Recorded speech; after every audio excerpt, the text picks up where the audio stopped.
Good morning, everybody out there in YouTube land. It's your T-shirted historian with Mr. Grimm. Hello. Hello. Oh my gosh. I hardly got any sleep last night, and so I am like turbo hardcore loading the caffeine this morning. But, nice thing is a friend of mine was very kind and sent over a care package of some tasty Japanese goods. So I have these wonderful little dorayaki bean cakes to kind of sustain me through the morning. Any bean cider? No bean cider, but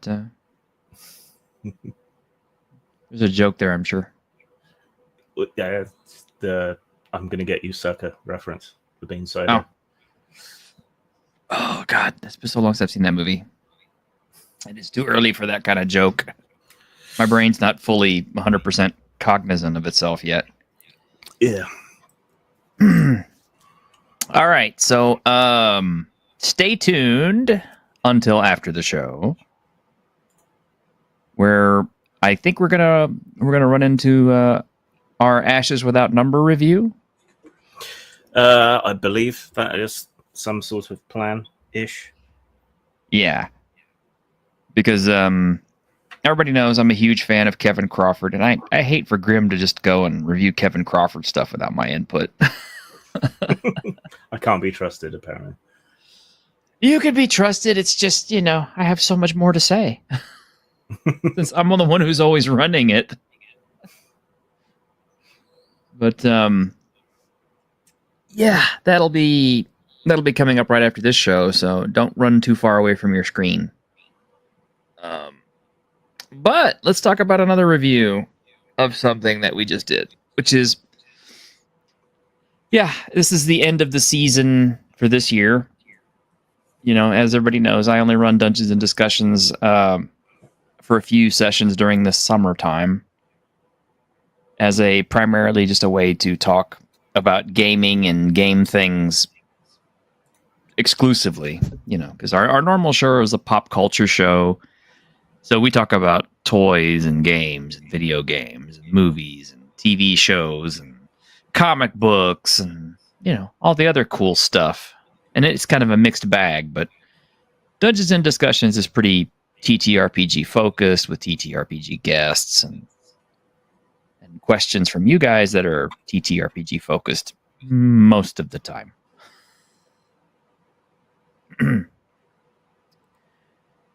Did you just respond to a bot? I'm not a bot.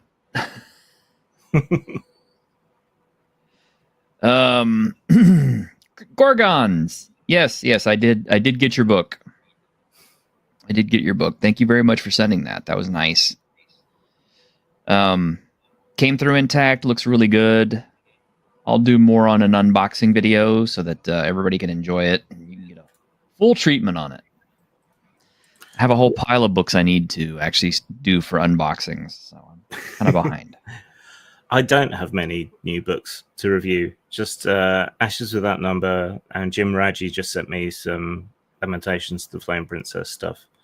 Otherwise, I've got a few older games that I might do retrospectives on, but I haven't been feeling it particularly. And I really need to get this freelancing out of the way, so no vids for a while. You are so lucky, the fact that James Raji sends you free books, because I have to pay for all mine.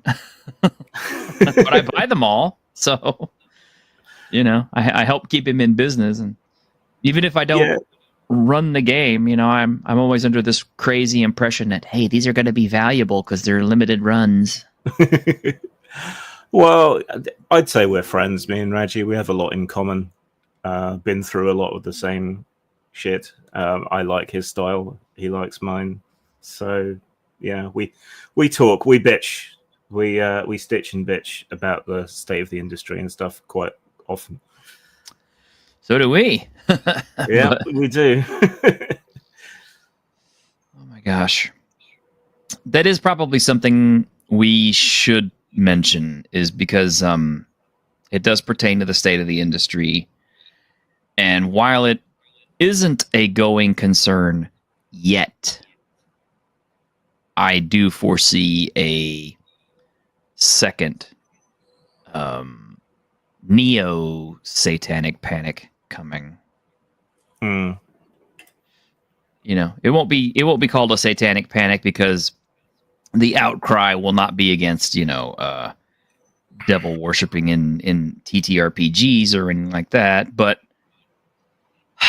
knowing the Australian moms out there, they will find something to object about in TTRPGs. They will push collective shout to maneuver payment processors and companies like DriveThruRPG or Giant Slayer Games or anyone else who, Lulu, anyone who carries or prints TTRPG games and materials is going to get leaned on by payment processors.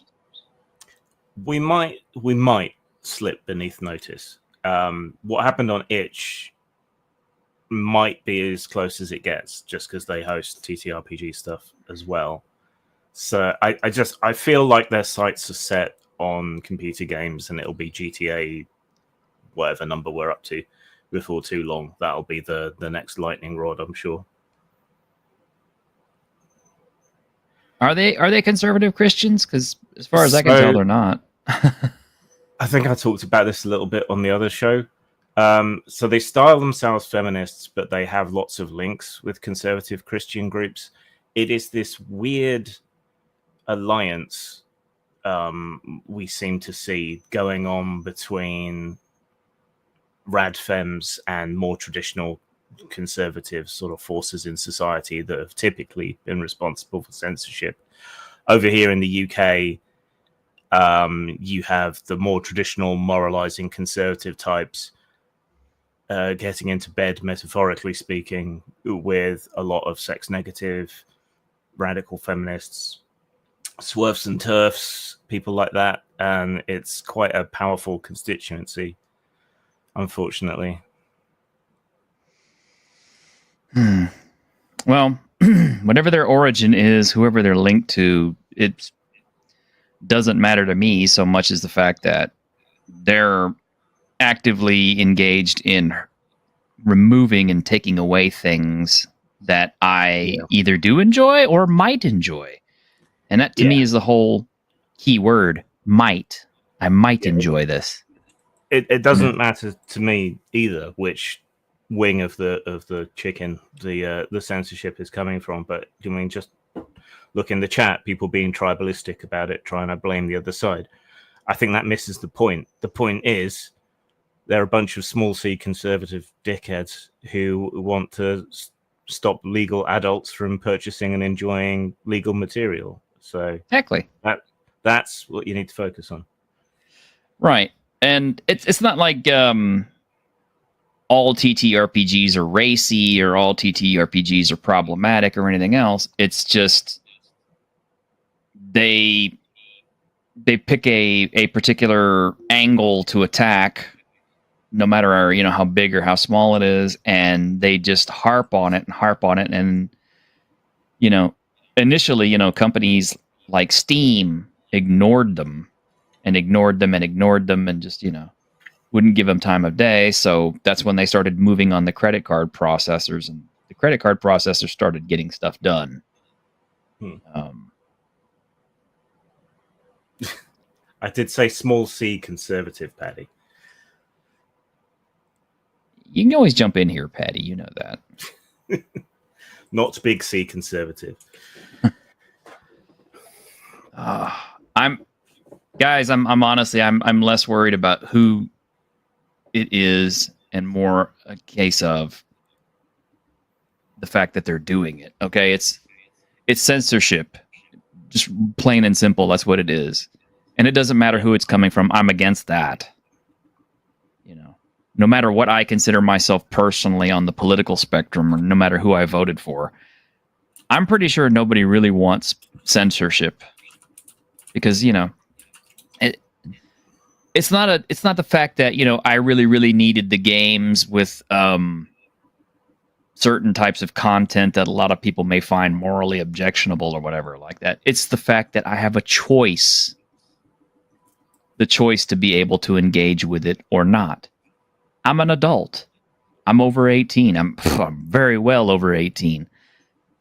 I have a mind of my own and I have money of my own. I should have the choice to engage with what I like as long as it is not something that is illegal or harmful to anybody. Right? And since it's a TTRPG, it's ostensibly it's about fictional topics, fictional worlds, fictional materials. You know, if I buy a book that says, you know, all orcs must die, you know, there's not a real world organization out there going out and slaying orcs because orcs don't actually exist. They're not a real thing. You see, but orcs is clearly a metaphor for insert racial group here. Therefore, it's actually calling for their deaths. Edward, either you're coming to this kind of late or you missed it whenever I said, I don't care who's behind it. I think he only just came in. Okay. We don't care who's behind it. We just want it to stop.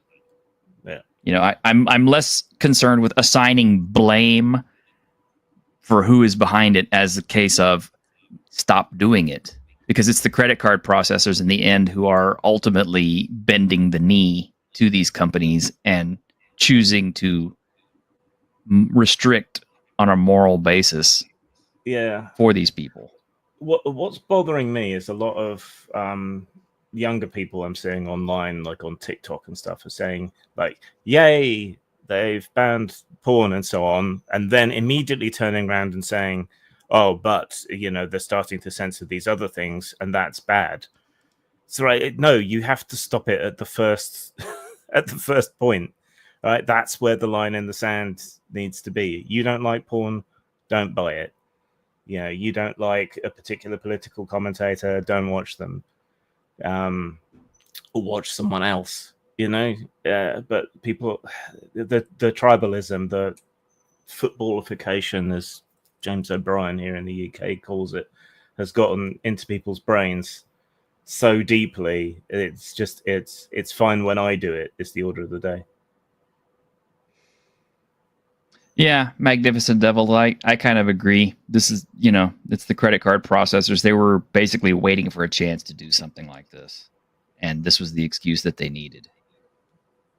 And it's mostly so that they can channel people to other payment processors and charge 2 to 3 times as much with less services and less security. I don't know, man. It's just like, it's like these people who get up on X and they will, you know, pitch a hissy fit about, you know, elves being over-sexualized or orcs being coded as certain kinds of people, or, you know, these people who are injecting reality into the fantasy. While I am perfectly okay with having sort of an allegory of modern day problems in a game, kind of in the same way that Star Trek, the original series, used to do the same thing. The trick is, you know, like Star Trek, the original series, is they weren't always terribly heavy-handed with the message. I mean, a few times it was kind of like, oh, this is... I get what they're trying to get on here, but at the same time, it's kind of like it worked back then because it was, you know, still things that you could work through. It was still things you could identify with, and it kind of grounded itself in some reality to lend some credence to the show. Whereas, you know, if you do the same thing in a TTRPG, it could work also. But at the same time, it's like I hate to use this analogy because, you know, I like trans people, but it's like a trans person who makes being trans their entire identity. Yeah. You know, I've known plenty of trans people. They don't usually go around telling people they're trans. They don't usually go around telling people, or flaunting it or anything else. The ones who do, I feel like, are being a little disingenuous, because it's kind of like, why? Are you want to be a woman? Be a woman. You want to be a man? Be a man. That's fine. Nobody cares about that. It's fine. There's lots of us out there, but don't flaunt it. And it's kind of the same thing with games that try to push identity politics at the forefront of their material. And for example, like Thirsty Sword Lesbians. Or Queers, that new game. Or Men. Yeah. Yes.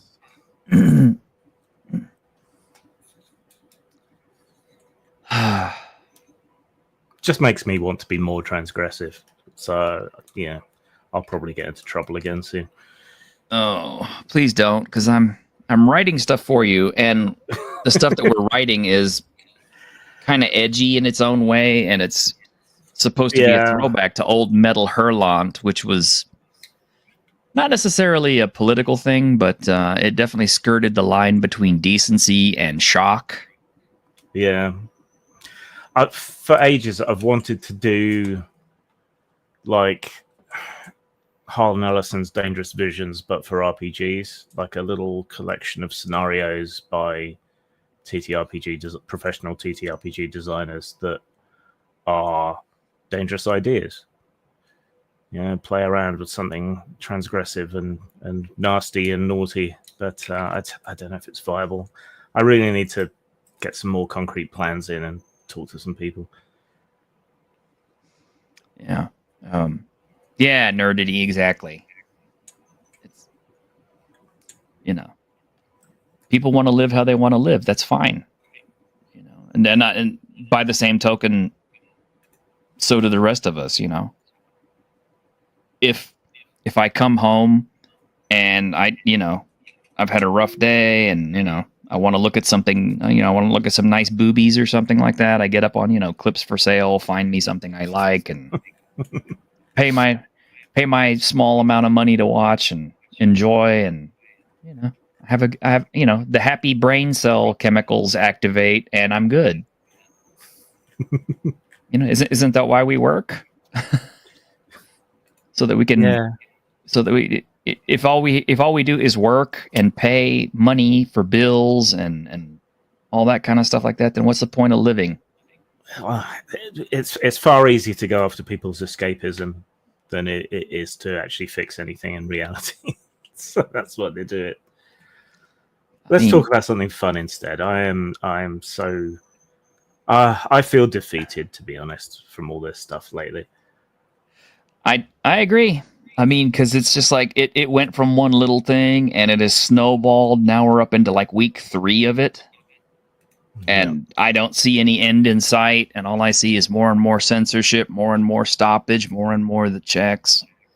And just, I don't know where it's going to end. And I don't know what's going to be left by the time that they're done.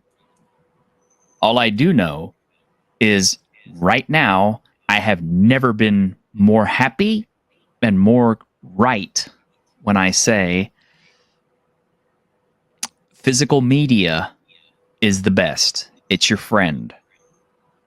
Okay? Even if they stop all these services and quit all this stuff, I have actual, DVDs, Blu-rays, books, physical hard copies of things that have to come to my house to take these things away. And there may come a day when they do that. We may hit that whole Fahrenheit 451 era at some point. They're gonna send the firemen round. Yeah. I hope I'm long dead after it happens. I won't care at that point. But until that happens, I'm still free to enjoy my physical media. And, if that is my last refuge, then that's where I'm going to make it. But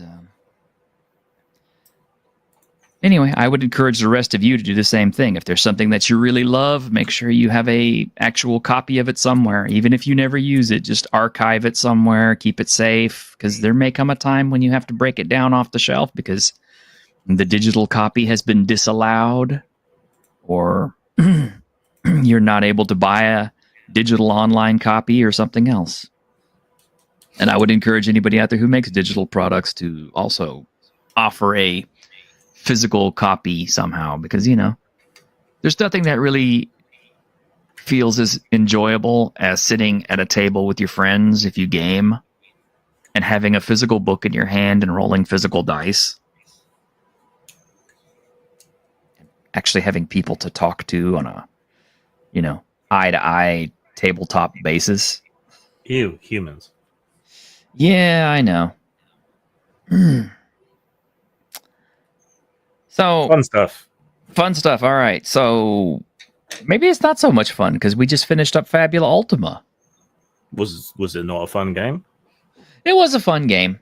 Now that we're past it, I guess we can kind of talk about it sort of objectively because we've had a chance to kind of mess with it and get to know its systems and get to know it as a game. And you're probably better to talk about it than I am because you had to run it. So you ostensibly had to learn more of the system than I did, even though I became fairly fluent in it myself. Yeah. Like a lot of modern lighter systems, it's stat only, really, which is kind of challenging as a games master because should this particular character be able to do this particular thing, you kind of just have to use the classes as a sort of guide, or any background or any of the traits they've got as a guide as to whether you even allow them to make a roll or not. So I think my preference is still for stat plus skill systems, but it works fine, and you get different bell curves according to which dice combination you're getting. But there's definitely some god stats. Dex, as per usual, is probably the primary god stat that everyone should have high. It's easy to run. Baddies and so on are easy to generate and seem to be gauged about right to the group. Everything I did was by the book, pretty much. I didn't have to hack the system too much, so yeah, it was a bit of a breeze to run. Yeah, I think they should.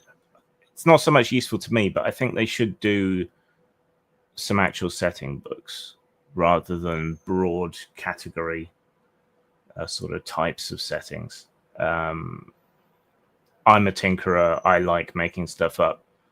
I think a lot of people would prefer a bit more guidance on that sort of thing, and I think that's a space they're kind of missing at the moment. Yeah. I mean, it's not that your setting was bad or anything like that, but I mean, the whole first intro part of the chapter is telling you about how the players are the ones who determine what the setting is going to be like, and the GM just kind of goes along with it and agrees with it, which, yeah, that's a very different way of doing it. I mean, outside of Harmony Ginger's Godstein games, where the players actively involve themselves in being gods and creating the world and the tribes and all this other stuff. Yeah, I haven't seen that done very often. So. Yeah, I don't mind that, but I feel like it should be more of an organic process than something that's kind of formalized in the game. I mean, obviously, you don't have to play the way the book is set out, but most people will. Most people do. And the entirety of the setting is made up as a group there. Whereas in something like Fate, which kind of popularized this idea, that sort of group character creation was part of it. You were setting your traits, which might determine certain values of the world, things that exist, things that don't exist. You were calling back to previous adventures you'd had with other people in the group, in that sort of thing, in Fate. And that was a little bit more organic because the games master was more directly involved. And the trouble is, groups are never even. You never have a group where everyone has the same level of creativity or mastery of the English language or whatever else. So, from one person, you get a lovely idea for something. I don't know, a pastoral village that their character comes from that makes money by catching, skinning, and creating fish leather that shimmers like rainbows or whatever else. And then you have someone else who's like, I come from a warrior society like the Spartans. We're really good at killing stuff. And that's as much thought and as they've put into it. So, yeah, it's tricky. Yeah, it's definitely a thought exercise for GMs trying to figure out how to incorporate all those elements into a game. Yeah. But I think the main reason that they ask you to do it is to get the players invested in the world and into the world building, and kind of be motivated. Like, I mean, for example, if I wanted a land with nothing but fecund, nubile elf babes, then I have motivation to go to those lands and meet all those people and do things with them. Yes, in the privacy of our own home with full consensuality. Of course. But, I mean,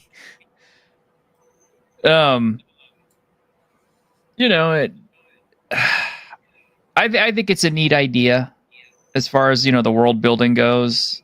I could take it or leave it as far as that goes. I mean, I'm fine with generating a world of my own. I'm fine with generating one with the players. Whatever gets the players most interested and whatever gets them most hyped to keep showing up, so that ostensibly at some point they're going to get to that part that they like or that part that they that they made. I think, which is the main deal. Yeah.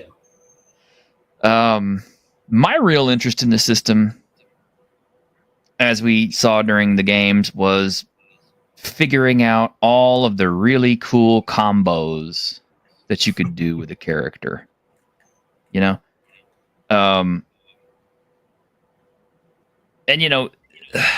at first I was pretty annoyed because you couldn't single class. The game forces you to pick at least two. Because I thought, well, but I don't want any of this other stuff. I just want to focus on this one class. So I want to turn people into dinosaurs. Yeah, I want to turn people into dinosaurs. I don't want to cure cancer. But after scrapping that initial idea and going with my Cook card player, I actually understood why they do it. Because one, it's useful. And two, as I found out, the mechanics kind of work and complement each other hand in hand. Like, biggest example is, okay, playing my cards was costing me magic points every time I was throwing my cards out. Well, especially at low level, I have a finite amount of magic points, and burning through my cards really, really fast would blow out all my magic points really, really fast. And even though, you have an inventory allotment to get you, mana potions and stuff, I would blow through those very quickly too. So having the cooking thing, which doesn't require mana, it requires just ingredients, a whole different set of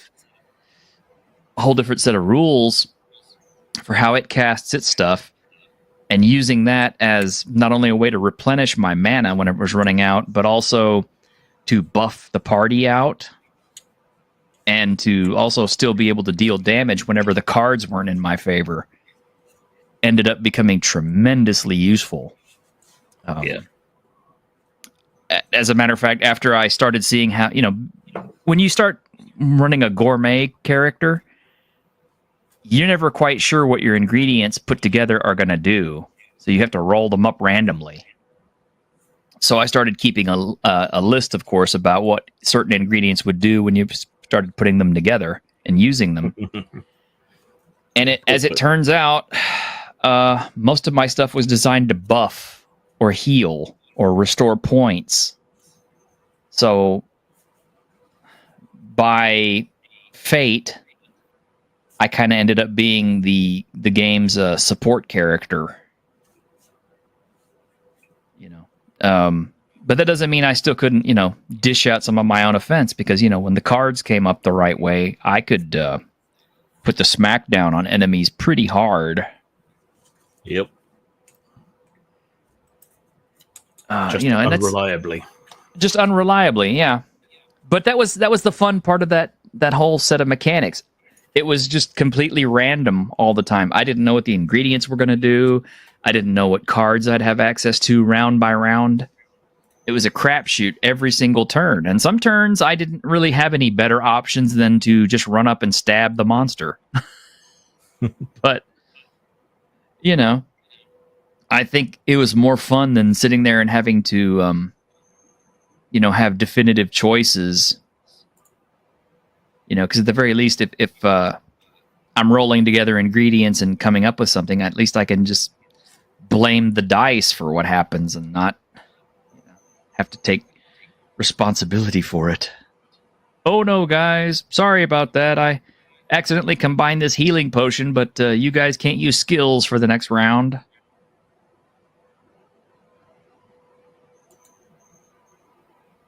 But that's just one aspect of it. I mean, there's so many classes and there's so many class combinations. And believe me, I was constantly combing all the different forums to find all of the meta classes or all of the best class combinations. And what I found is there isn't one. There are metas that are extremely useful.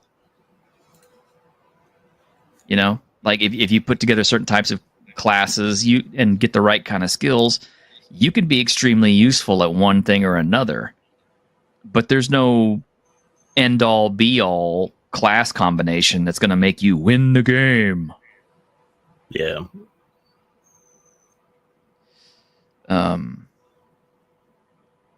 Yeah, Ed was with us. Yeah. He says, the Tinker is broken. I held back on what is possible. Multiple levels and Visionary makes it possible to make powerful guild. Yeah, it does. I don't think the Tinker is broken, though. I think if the GM is... It's a little broken. A little broken? You think so? Yeah. Well, the fact is, I could have done a lot of the same things with my Gourmet. But I chose not to. Because I was having so much fun with all the, the food mechanics.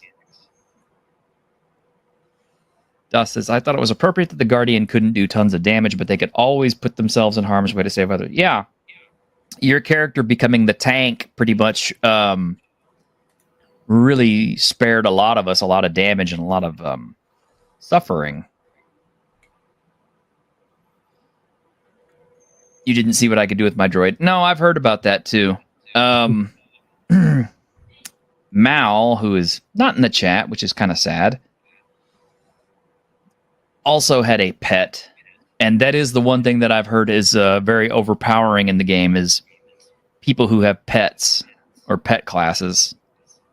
Because the pets can kind of break the rules where the players can't. Pets have access to skills and abilities and powers that players don't with their classes. So by having a pet that follows your commands and does what you tell it to do, effectively you're controlling a version of the character that has all the skills and everything like that are verboten. So you can kind of get away with more with one of those classes. Yeah. Plus the fact that having a pet and your own character kind of means you're like doubling down on all the effective things that you can do. So you could be taking more away from other players when you do that. Yeah, I think pets would decline in relative power as you get into the upper levels. So it would become less useful, but certainly early on, having pets is a powerful choice, as it is in most games, to be honest, or summons. True. It did feel like a JRPG game for the most part, just with more freedom, like we'd expect from an RPG. Mm-hmm. Yeah, I would agree on that. Pet classes in most games have always been kind of overpowered. I mean, especially like my best example is Pathfinder First Edition, where if you played a druid, you could have a pet that got ridiculously overpowered very, very quickly. Plus, with you able to buff the pet and buff yourself, it's like the two of you, you have a bear and you also become a bear. You have claws that can shred through, magic stuff and shoot laser beams out of their eyes and fart fireballs and fly. And I'm exaggerating a little bit, but not much. Yeah, just a little bit. I like the way D&D handles it now, where you have to spend your bonus action to command your follower to do stuff. Otherwise, they just kind of hang out going, "Durr." Yeah. You should definitely have to have some kind of penalty for having that kind of firepower. And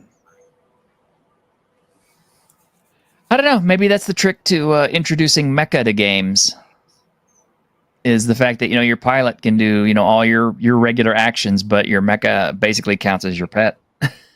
No, think about it. I mean, it makes sense, doesn't it? Yeah. Oh, I don't know where they're going to go with this game beyond what they have now. I've been on Emmanuel Galetto's Patreon a few times, and I've checked out all his behind the scenes and work in progress and that kind of stuff. And it's kind of inconclusive to me what his next project is going to be. He's done a lot more than Fabula Ultima, but certainly Fabula Ultima is his biggest hit right now. Yeah.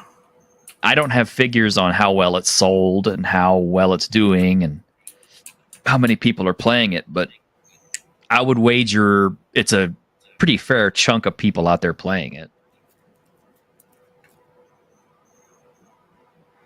What have they done so far for it? They've done the Techno Fantasy Atlas, the Natural Fantasy Atlas, the High Fantasy Atlas.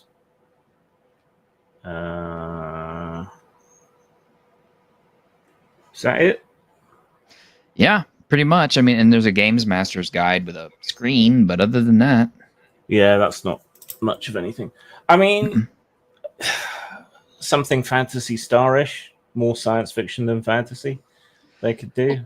A sci-fi. Well, see, I thought the Techno Fantasy was going to be that. I honestly expected a lot more from the Techno Fantasy book than what we got. I was expecting sort of Final Fantasy VI, which is pretty much what we got with that. I was expecting Phantasy Star, but we sort of got it because he had some Psy characters in that, which I thought about exploring, but the rules for the Psy stuff looked a little bit, a little bit janky. I tell you what they could do. Right, they don't really have a racial or species mechanic, right? No, they don't.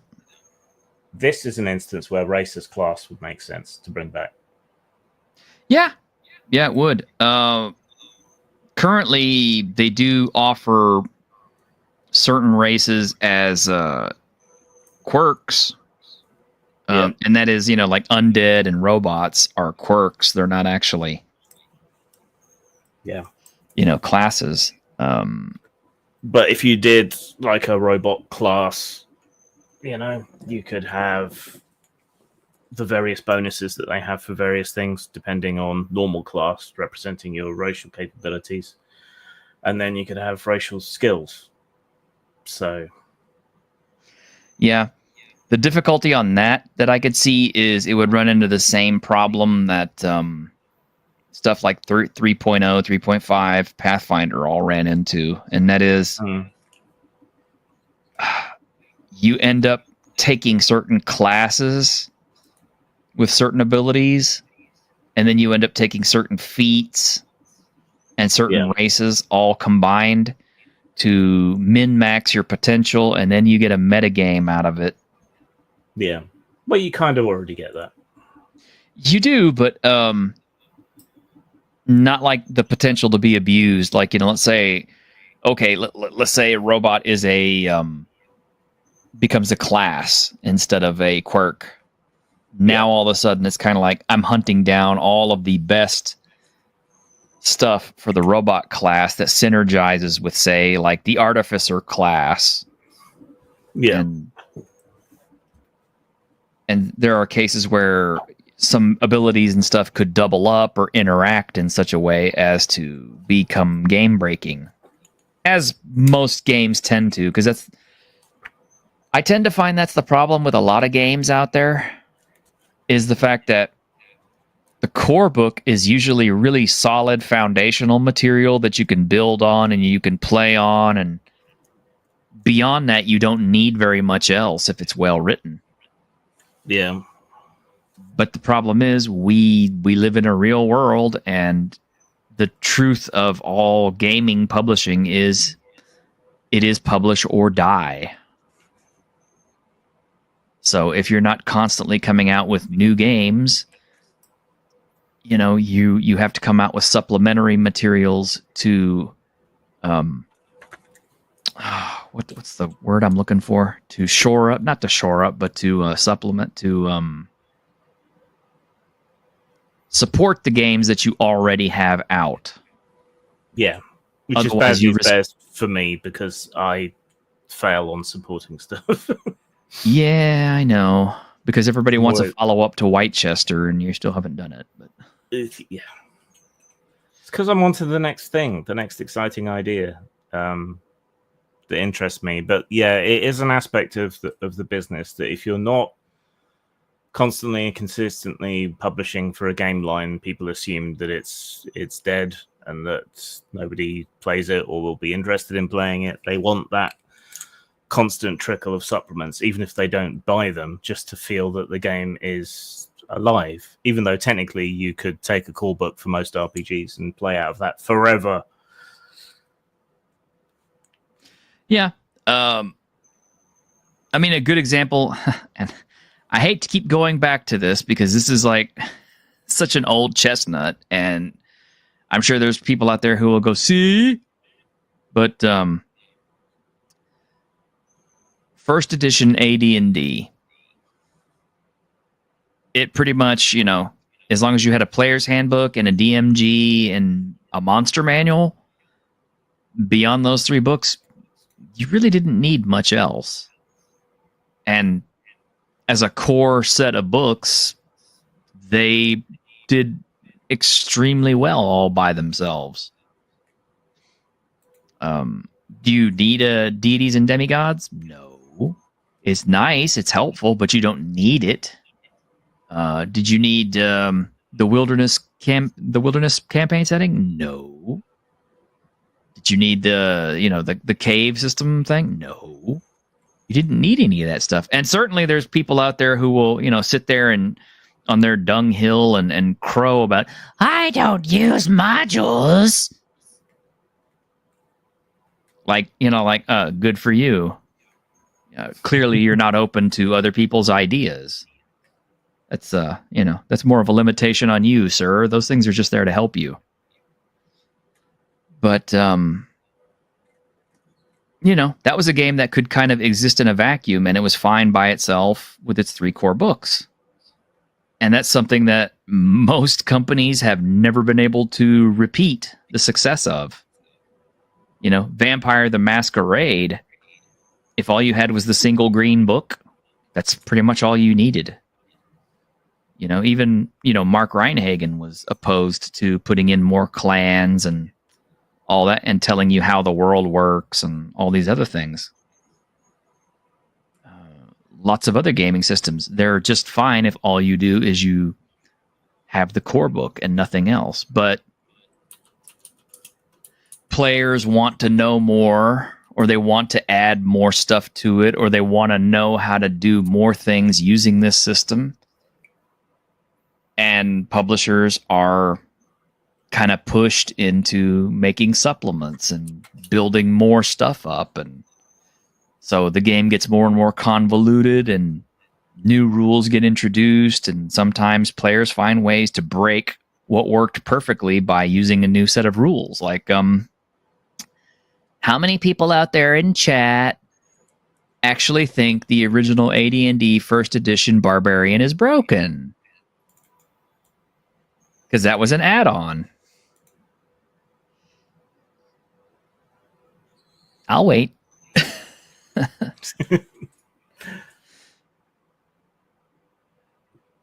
Bards suck. Bards are like putting a spoiler on your car. I don't know what when all you've got is a little runabout. Well, I mean, it's like the original first edition Bard. You know, you had to climb so many levels in so many different things in order to even become one. It was kind of like, how many people honestly played the game long enough with the same character to become a bard, a real one? Because I never met anybody who did. Everybody I know who played a bard, you know, they were already starting a high level campaign and they already pre-built their bard. Okay, well, you did. the one Well, in the chat, yeah. Yeah, well, that's part of the thing that's different, isn't it? In Beck Me, was that you spent some time as a cleric and then became a druid, or you spent some time being something else before you. So Anonymous says, things are supposed to be broken. That's what makes it fantasy. Fantasy. Fight me. No, they're not. They're supposed to. I agree that most things are very difficult to balance, and most things are very difficult to maintain.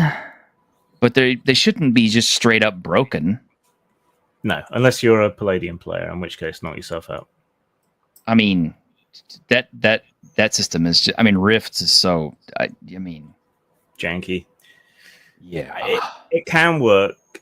Well, no, it never works. But okay, the game can be tolerable with a good games master who plays to different characters' strengths and gives them different things to do, right?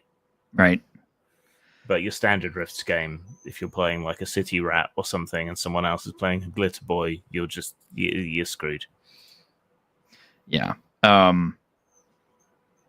RuneQuest is probably one of my favorite examples of some very wide differences between characters, because, you know, on one end of the spectrum you have the Duck, which is kind of a physically weak, small character that generally doesn't have a lot of hit points and doesn't necessarily have a lot of combat output, but they can be fun to play in their own way.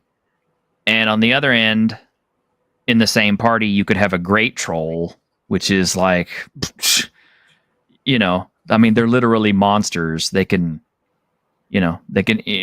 push houses over, pick up trees, eat rocks, and do all kinds of stuff that just really seems insanely overpowered. And usually they're dumb as a box of rocks. But somehow we always manage to make, you know, the wide difference between the characters play well just by getting into the characters and playing to their strengths. We didn't really try to min-max so much when we played RuneQuest. And one of the nice things about RuneQuest was the fact that it didn't matter how many game sessions you played, because it wasn't level-based. Your hit points didn't really fluctuate all that much from game to game. Yeah. Your skills got better over time, but not necessarily huge improvements. And somehow it worked. I mean, you could have a party that was together for I don't know, 5 years, and then the new guy could show up and still be a contributing factor to the game. Yeah. That's probably the biggest strength of that game system. I've never been able to find another game system that really does it that well. Yeah, and you never get blasé to big threats in the way that you do in a lot of other games. Mm-hmm. Because a dragon is dangerous at every level or at every point in the game. Yeah, even if you've been playing the same character for 5 years and have accumulated shit tons of magical equipment and skill levels and everything, dragon's still gonna eat your face. And Rifts is just simply broken after conversion book. Yeah, I would agree. And see, that's another case of add-on materials. First and second ed champions was broken too. Yeah.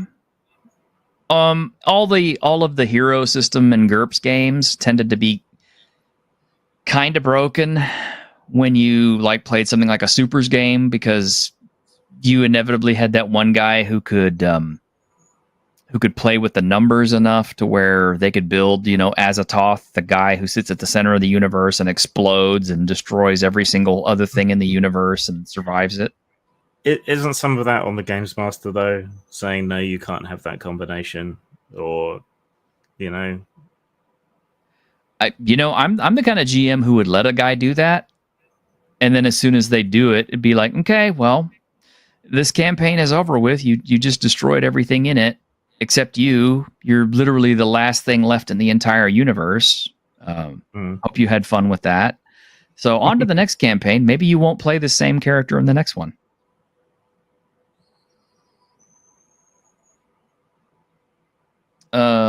Okay, so let's see what this conversation has gotten boring and pedantic. You two girls have fun jerking each other off about which sticks fast. Okay, well, since you're anonymous, that's your opinion. Good job. Goat. Morning, gentlemen. Sorry I missed this one. Having my annual Can I Still See Well Enough to Drive exam. You could see well enough to get the exam, couldn't you? Or was that the exam? Mm-hmm.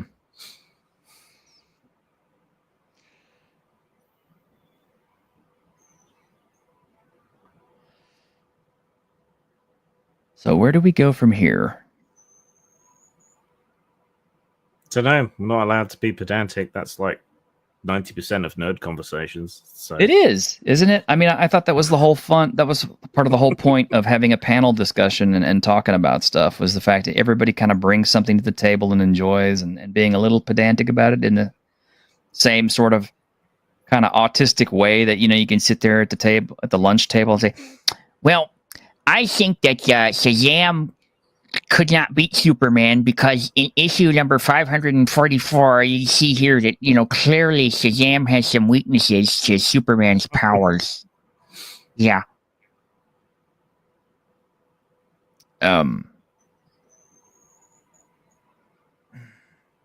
What did we actually learn from playing Fabula Ultima? That I can be persuaded not to mind class/level based systems when they're loose enough. Mm-hmm. Because by default, I don't much care for those.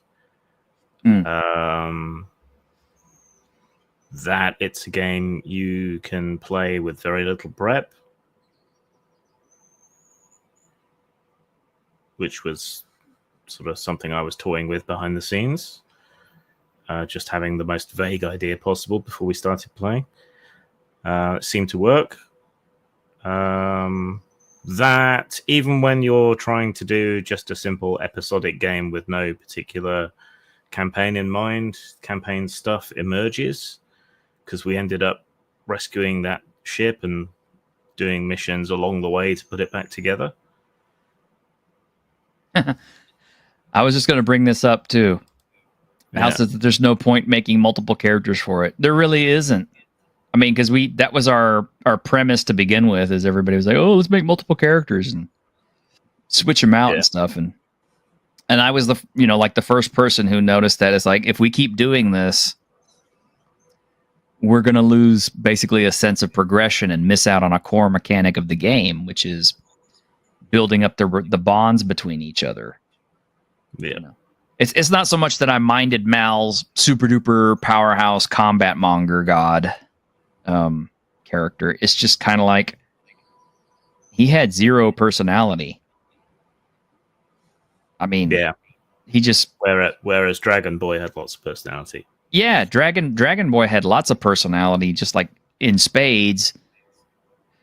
But the combat dude whose name I can't even remember anymore because he's that irrelevant to the conversation. It's just kind of like,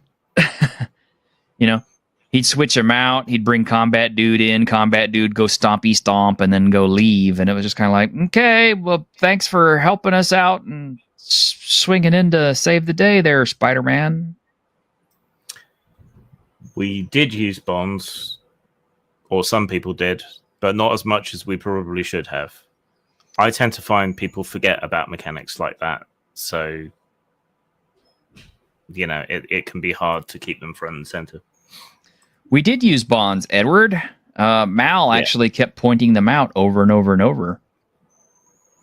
And that's because Mal's addicted to roll bonuses. Yes, he is. But I also used bonds in a particular way because my other character was very much built around bonds because that was a system I was testing. Every character I had in that game was basically testing a class combination or a system that I wanted to explore in Fabula Ultima. And so the other character I ran had all kinds of stuff linked with bonds, including special powers that would unlock the more damaged that they got.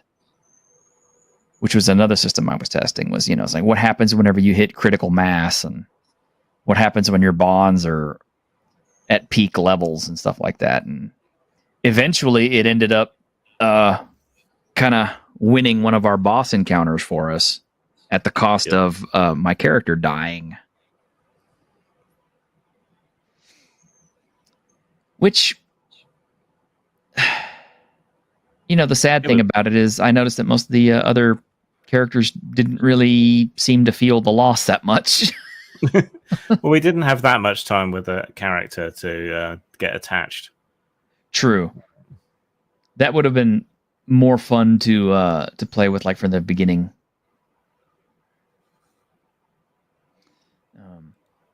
Let's see. I didn't really remember the bonds until right at the end, and then I used the hell out of. Yeah, exactly. We kept adjusting. We just told you, Ed. Yeah, that was a bond thing. Yeah, see, that's the kind of stuff that generally comes in through roleplay, and making it mechanical always feels slightly odd. The same way making social dynamics mechanical always feels slightly odd. It can work. It doesn't seem to work so well for me in my games when you try mechanizing those aspects. Yeah, and you tried saving her, but no one. You weren't allowed to. You couldn't do it. Literally, I mean, by the wording on the power that I was using, there was no doing it because it meant permanent character death. Yeah, that was like the actual mechanic. So. Yeah, that was the actual mechanic of the game. You're basically sacrificing yourself in order to accomplish whatever goal it is. And that is something else that we didn't really explore in the game, and we didn't have to because we never got pushed to that limit except for that one time. Yeah. Was the fact that, there is a mechanic in the game to sacrifice your character and basically overcome the obstacle. I've seen another game that does that. Actually, this one in Fabula Ultima, and this never got explored because we stayed with the same characters from start to end. But because of that one character's sacrifice that I made, every character created after that would have had a bonus going into the game. Yeah. Because of that sacrifice. But that it never came up because everybody pretty much stayed with the same characters that we kept running. And it worked out. So yeah. But the other part of it too is, I think, Mal originally he didn't want to run Dragon Boy all the time because Dragon Boy was not a combat dude. And in the end, over and over, he would keep saying, I'm glad you talked us out of running multiple characters because I really enjoyed playing this character. Yeah. And he was a good excuse for getting you all into trouble. Yeah, he did end up being a good excuse for getting us all into trouble. And he was kind of funny. And I remember I absolutely detested that character at the beginning of the game. Absolutely. Just like, I marked on Niall's character sheet, hatred. But towards his character. But as the game went on, he started kind of endearing himself to me more and more. And I'm just kind of like, okay, so yeah, I don't really hate this kid anymore. And maybe it was my mistake trying to play too serious of a character anyway. How serious can you be if you're a noodle vendor with a flying ramen shop and who plays Very cards? serious indeed. Yeah, that sounds like a super serious game right there. Yeah. Much as you think Daggerheart is crap, it does have a sacrificial mechanic as you thought was kind of neat. Yeah. You really enjoyed the game, but you found the mechanics were a little disjointed. You'll have to give us some examples on that one. I would say the damage mechanic in combat wasn't particularly inspiring and didn't necessarily make a great deal of sense. And like I was saying earlier, the lack of a skill system caused me some issues figuring out who should be allowed to roll and when and what. Yeah, there's a point to that. But, actually, this game had the same problem that all other skill systems I've seen have had, which is if it comes down to the best person rolls for the check, that person's always going to get that check. And if it happens to be something that we use a lot, that person's going to get the most amount of play. Like, for example, your rogue or your ranger classes in a D&D game. Since they tend to have the best sneaking skills and the best, perception skills and all that, they're usually the ones who are rolling all those checks all the time. Yeah. Which kind of means, fighter who didn't get that many skill points is sitting there, picking fleas out of his armor and doesn't have very much to do.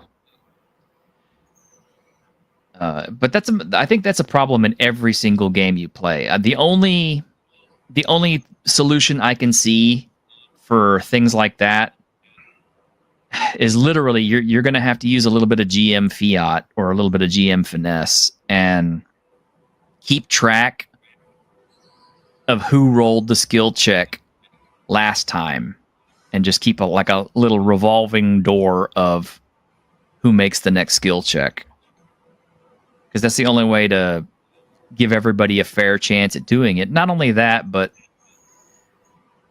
it also kind of helps you as a GM set up an encounter, because it's kind of like, if Bob the fighter has like a 4 in perception, he's probably not going to make the check. So that's going to set up something good for you as a GM to be able to spring on the party. But then people make choices with their characters as they generate them and as they level up so that their group is synergistic. So if they've deliberately chosen one guy to be perception guy, who always stands watch and whatever else, and then you skip over them to have someone else roll, you're kind of defeating the point and the mechanism that they've put together. How do you narrate multiple people rolling for a single initiative? That's the one thing that you found off? Because I really like the way that we did initiative in that game.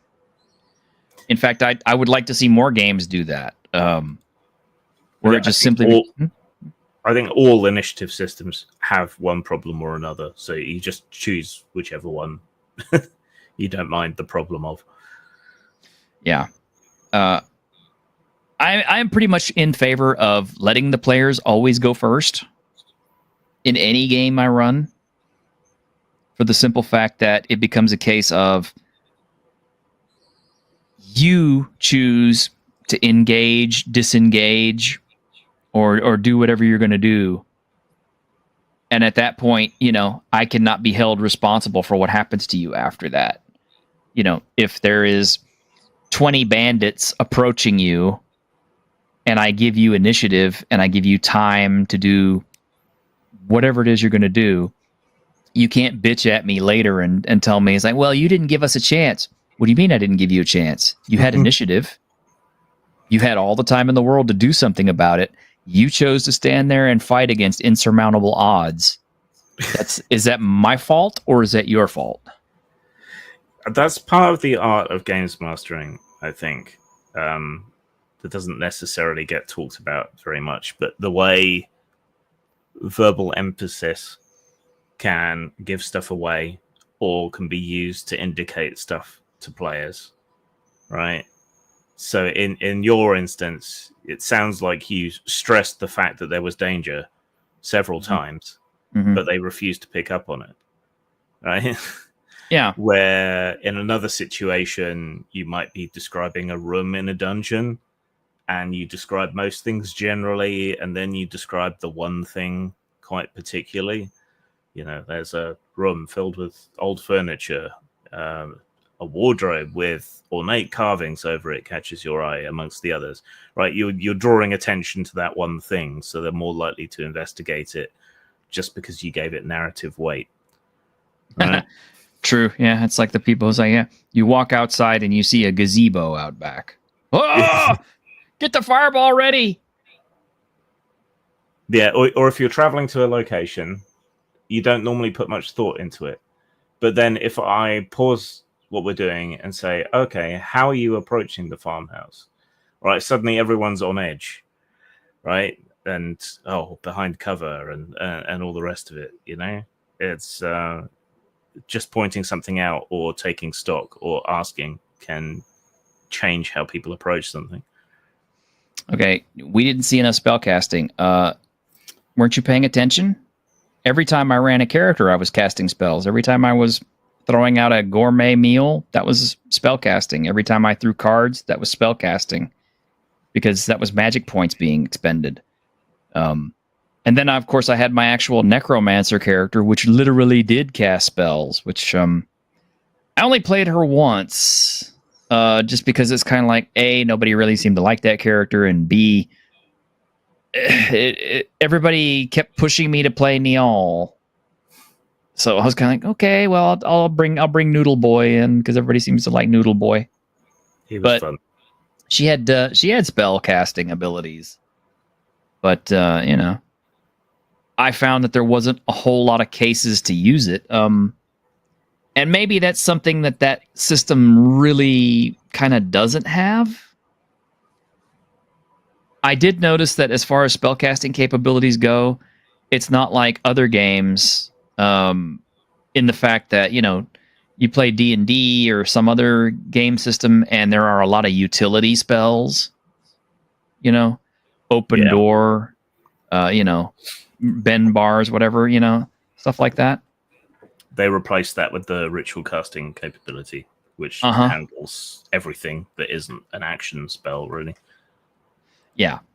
And that's the thing. It's kind of like James Raggi made a point of this whenever he was talking to us, and he said that one of the things that he did as far as Lamentations of the Flame Princess goes, he removed all spells from the game that other players could do. Like he doesn't have a knock spell, or anything like that. He says because other party members should be doing stuff like that. You shouldn't have a wizard who's able to replace all these different party members with their powers.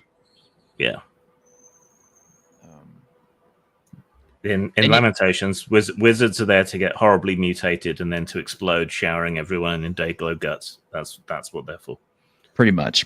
Ritual casting was interesting, and we should have explored it. Yeah, we should have, but we really didn't. I don't know why. We just didn't. Because it slows down play. That right. Yeah. So that is the disadvantage of not having defined utility spells and so on. It does mean that every time you go to use a ritual to do something, you have to sit there and calculate it. Mm-hmm. Unless I was using my magical GM hand waving powers.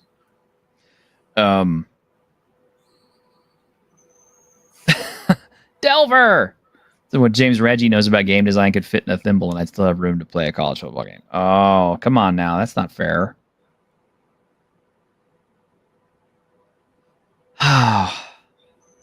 Anyway. I guess that pretty much brings us to an end for this season. We had some interesting conversations this season. We got off track frequently. Very frequently.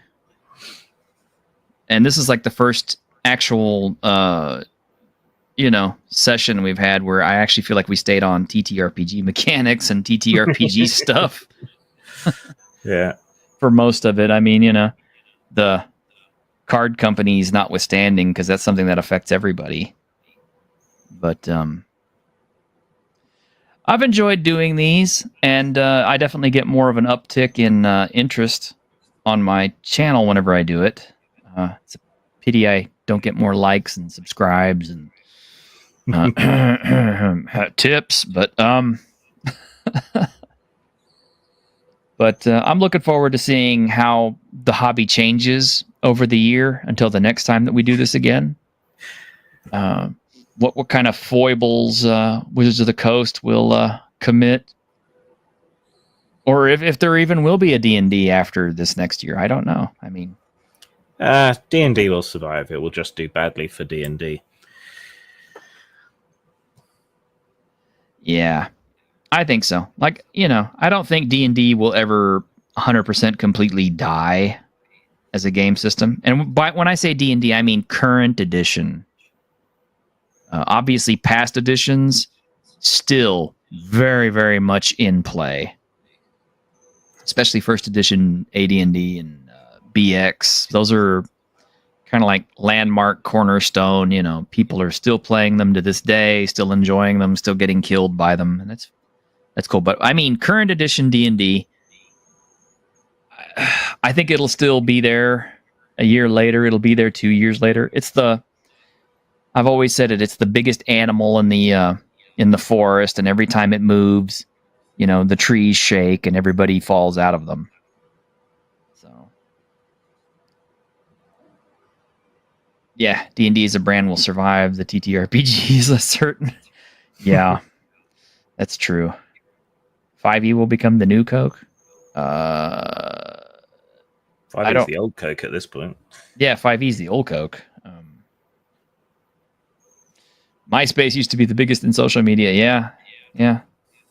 They went away. Do I think D&D could be eclipsed?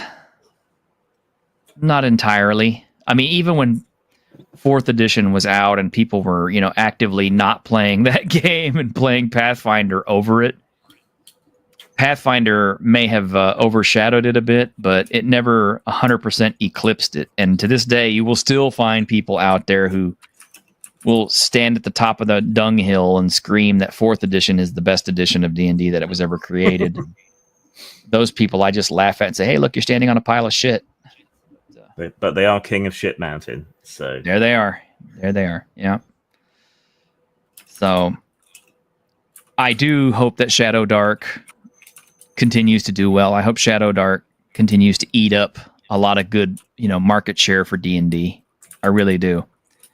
I think it's a decent little system, and someday I'm looking forward to playing it, Grim.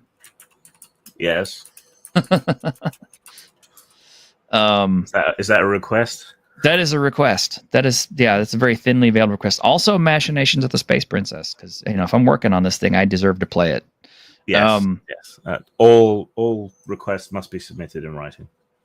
Okay, fine. I'll write it out for you. I don't know about Daggerfart. I've never seen a role-playing system that I'm probably less enthused to want to try. I mean, I think I would try it. I think from professional curiosity, we should play it. Like a one-shot, one and done. Yeah, I guess. I mean,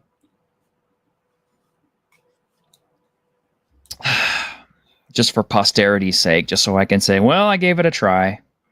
Yeah. I don't know about any other big contenders out there. Maybe, let's play Matt Colville's new. Oh, wait, it's not ready yet. That's what it should be called at this point. Yeah.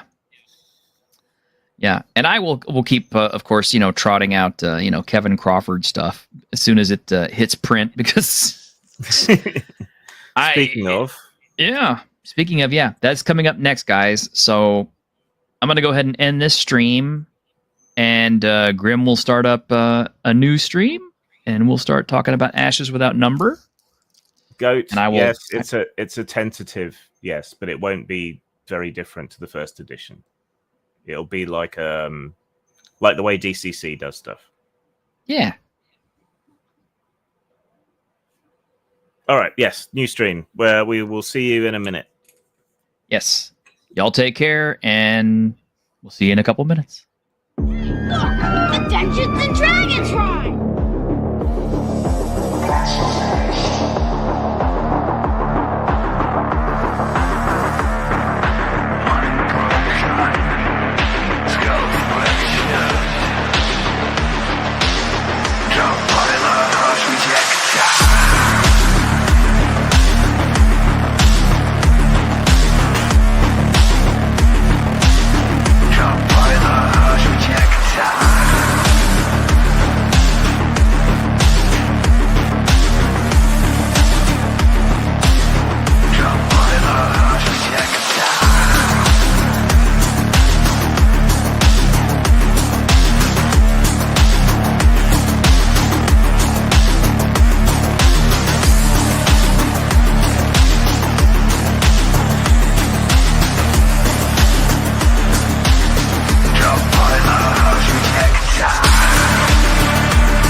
I forgot to hit the